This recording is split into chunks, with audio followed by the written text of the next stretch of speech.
In this video, I'll show you one of the coolest Airbnbs I've ever stayed in, the best carnitas tacos I've ever eaten at the Mexican restaurant where actress Sharon Tate had her last meal, drank a Jack and Coke at a legendary bar on the Sunset Strip, take a winding drive through the Hollywood Hills, and more. Let's get into it. What has nearly 4 million people, 7 area codes, and an economy greater than Saudi Arabia, Switzerland, and Sweden? Unless you've had your eyes closed, you may have guessed Los Angeles, the second largest city in the United States of America.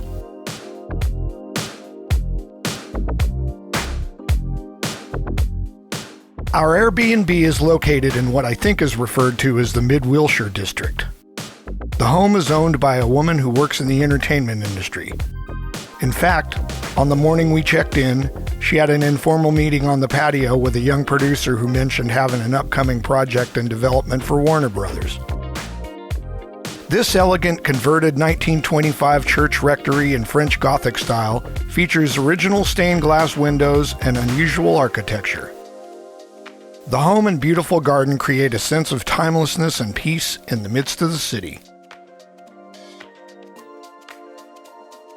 As its Airbnb listing also says, we are awed by its beauty and almost spiritual sense of quiet. Free street parking is available by permit. Excellent restaurants and museums are within walking distance, and it's equidistant from the beach, Hollywood, hiking, and downtown LA. Hope found the house on Airbnb when we were looking for a pet-friendly accommodation for our night in LA. The photos in the listing do the house more justice than my video clips, so I will include it in the description area for those who might be interested in staying when in the area.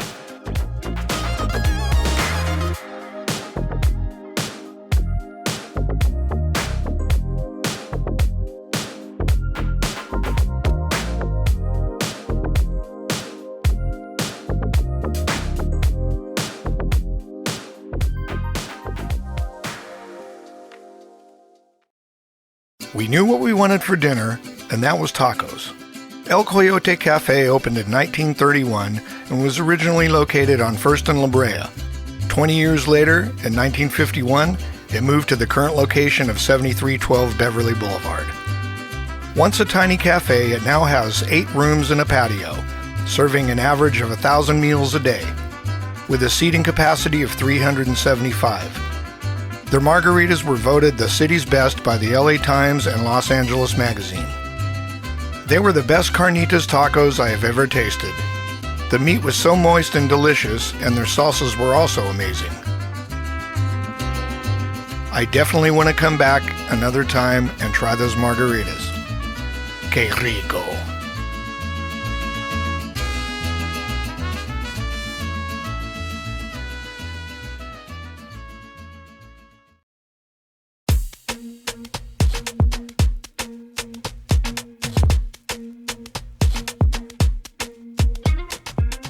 After dinner, we returned to the Airbnb and wanted to walk to a liquor store and buy some beers and end our evening relaxing on the patio.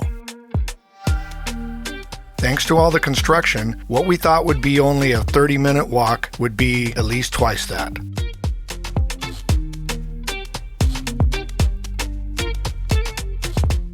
We finally found a Bevmo and returned home with our beers and finished our evening on the patio. Morning, checkout time.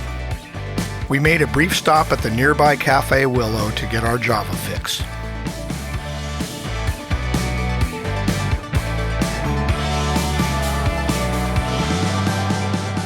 While we were still in LA, we wanted to visit the legendary Rainbow Bar and Grill in Hollywood.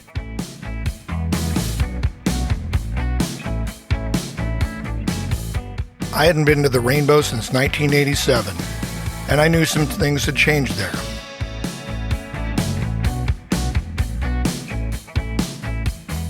Most notably, the patio, which was rechristened Lemmy's Lounge, a tribute to the late Lemmy Kilmister of the metal band Motorhead, who was a Rainbow regular.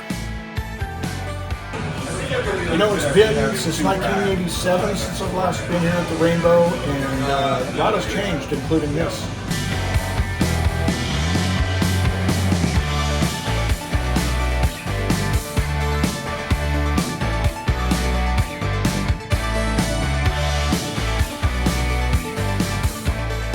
After recording an obligatory pose with Lemmy's statue, I ordered Hope and I a couple of Jack and Cokes, now known at the Rainbow as the Lemmy. Owner Mike Muglieri Jr. was doing his paperwork at the next table and overheard me talking about the murals on the walls of the nearby buildings. I said the artist was okay, but no Robert Vargas, referring to the world-renowned artist from Boyle Heights. I asked, isn't his mural of Eddie Van Halen located behind the Guitar Center store down the street on Sunset? He said it was, so we thanked him and headed out to go visit the mural.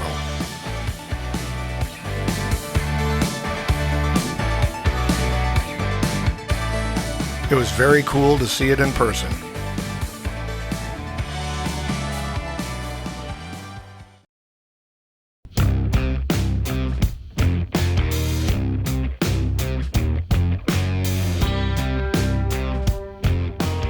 My next order of business was to find an Airbnb in Santa Monica for the night.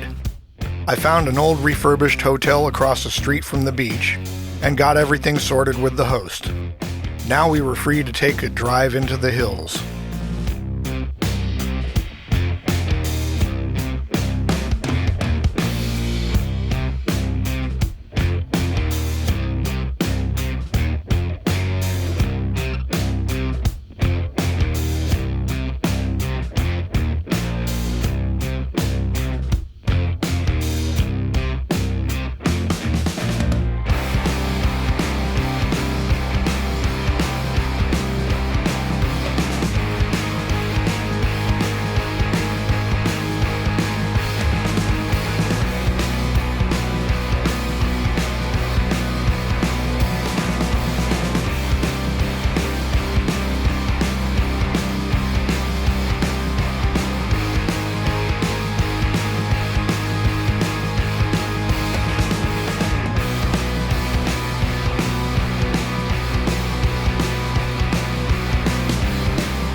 It's been fun, LA, but it's time to head for Santa Monica.